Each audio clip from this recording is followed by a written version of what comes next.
And one thing I'm often charged with is a lack of empathy.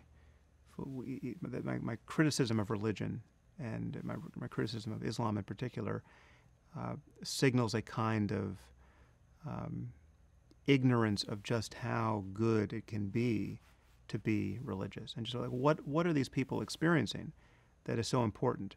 I seem to just run roughshod over all that and merely insult them by criticizing their holy books. Well, this charge is actually untrue. I have experienced a real appreciation for the both the outward and the inward uh, signs of all many of the world's religions, but Islam as well. I mean, for instance, I think the call to prayer, despite what I think about the doctrine of Islam, is one of the most beautiful sounds I've ever heard. There's absolutely no mystery to me that a devout Muslim would, weep with ecstasy hearing this sound. I mean, that's just, despite my better judgment, I could shed a tear over that sound, right?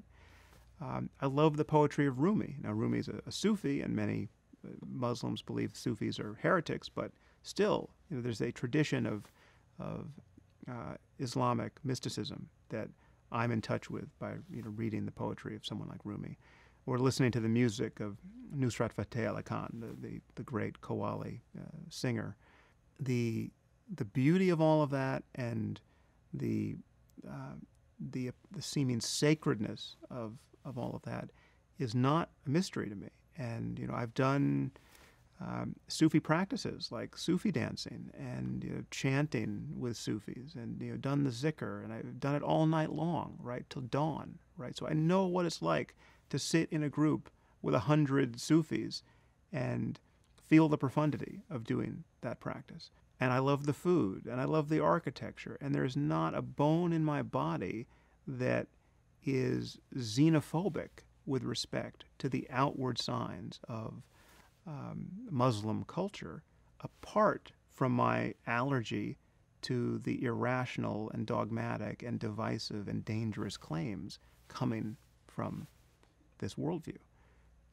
So a lack of empathy is a false charge. And in fact, the people who lack empathy are those who can't grok just how powerful the compulsion is to follow the letter of the texts.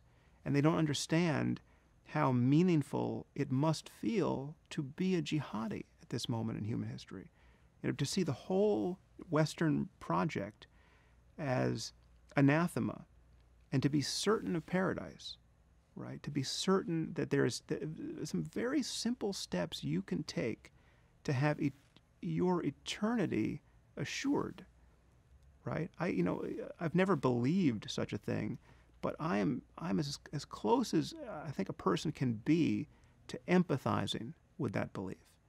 And I have never had a moment's doubt over whether people sincerely believe this. And what you encounter among secularists and people on the left in particular is a fundamental misunderstanding of just how easy it is to believe in paradise, and how many people in fact do believe in paradise.